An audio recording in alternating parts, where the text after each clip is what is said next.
बिस्मिल्लाहिर्रहमानिर्रहीम। अस्सलामुअलैकुम नाज़रीन, एक नई वीडियो के साथ एक मरतबा फिर आपकी खिदमत में पेशे खिदमत हूँ। नाज़रीन, आज हम आपको एक ऐसा वाक़या बताने जा रहे हैं जिस वाक़ये को अगर आप गौर से देखेंगे, गौर से सुनेंगे तो यकीनन आपकी ज़िंदगी पलट सकती है।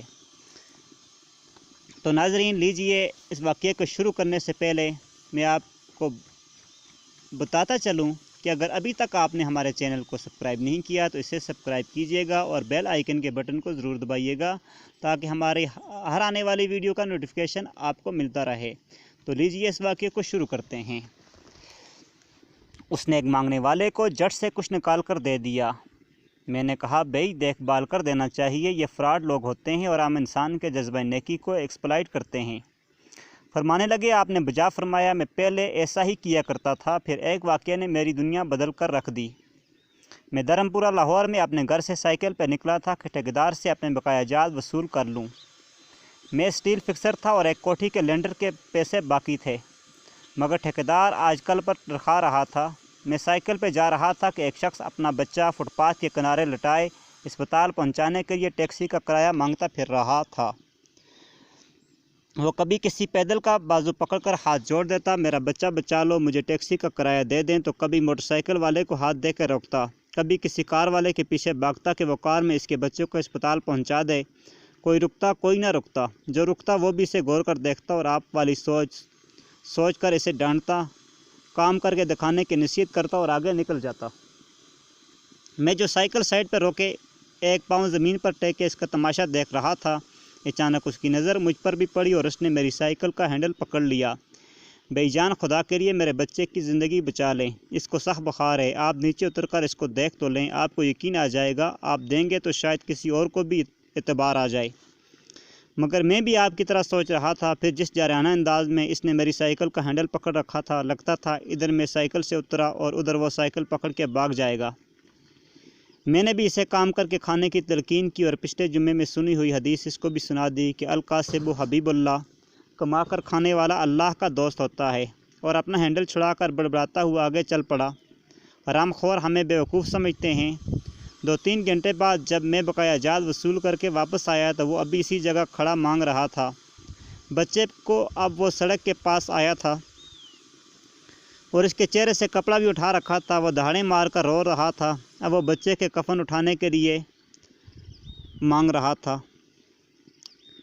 मैंने साइकिल को रोक कर पाँव नीचे टेका और मैयत के चेहरे की तरफ देखा। फूल की तरह मासूम बच्चा ज़िंदगी की बाजी हार गया था। मेरे रुंगटे खड़े हो गए। मैंने जेब में जो कुछ था बकाया जात समेत सब बगैर गिने निकाल कर बाहर फेंका और इससे पहले कि इसका बाप मेरी तरफ मुतवज्जह हो, साइकिल इसी तेज़ी से चलाकर भागा, गोया सारे लाहौर की बलाएं मेरे पीछे लगी हुई हैं।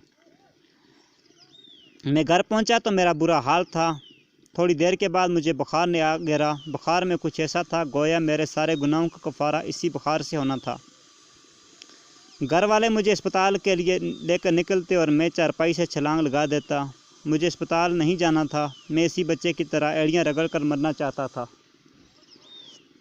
2-3 दिन के बाद बुखार को तो आराम आ गया, मगर मैं जहनी मरीज़ बन गया। मुझे लगता कि गोया मेरा अपना अकलौता बेटा जो तीसरी क्लास में पढ़ता था वो इस बच्चे के कफ़ारे में मर जाएगा। मैंने बच्चे का स्कूल जाना बंद कर दिया। बीवी के बार बार इसरार के बावजूद मैं बच्चे को स्कूल तो क्या, दरवाज़ा खोलने भी नहीं जाने देता था। 40 दिन गुजर गए और बच्चे का नाम स्कूल से कट गया था। वाइफ ने अपने भाई से बात की जो दुबई एक कंपनी में कैशियर था। इसने मुझे बाहर बुलाने के लिए पासपोर्ट बनाने को कहा, मगर एक तो मैं शनाख्ती कार्ड भी पैसों के साथ निकाल के बच्चे की मीत पर फेंक आया था, दूसरा मैं खुद भी बच्चे को अकेला छोड़कर बाहर जाना नहीं चाहता था। वो 40 दिन क़यामत के 40 दिन थे।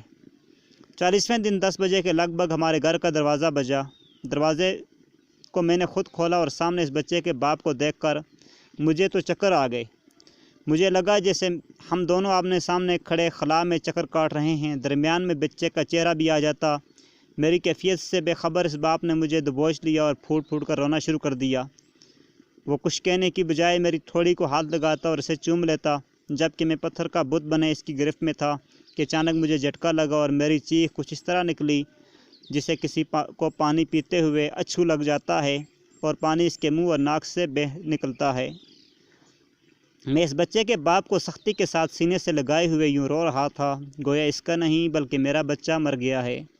ہمارے رونے سے گھبرا کر پورا محلہ اکٹھا ہو گیا تھا۔ آہستہ آہستہ 40 دنوں کا غبار نکلا۔ اس کو میں گھر میں لے کر آیا۔ محلے والے بھی آ گئے تھے جنہوں نے اس آدمی سے بہت افسوس کیا۔ کچھ دیر بعد اس نے اپنی جیب سے میرا شناختی کارڈ نکالا اور مجھے واپس کیا۔ پھر جیب میں ہاتھ ڈال کر کچھ پیسے نکالے اور میرا شکریہ ادا کر کے کہنے لگا، آپ کے پیسے بڑی برکت والے تھے۔ شاید یہ آپ کے خلوص کی برکت تھی کہ میرے بہت سارے کام ہو گئے۔ سارے خراجات کے بعد کچھ پیسے بچ گئے تھے۔ ان میں کچھ پیسے میں نے ادھار لے کر ڈالے ہیں، یہ آپ قبول کر لیجئے گا، باقی میں بہت جلد آپ کو واپس کر دوں گا۔ میں نے پیسے واپس لینے سے سختی کے ساتھ انکار کر دیا اور میں نے سمجھ کر کے اسے پیسے رکھنے پہ راضی کر لیا۔ اس کے بعد میں یہاں بطور اسٹیل فکسر آ گیا۔ میں جی جان سے کام کرتا تھا۔ چند ماہ میں ترقی کر کے فورمین بن گیا۔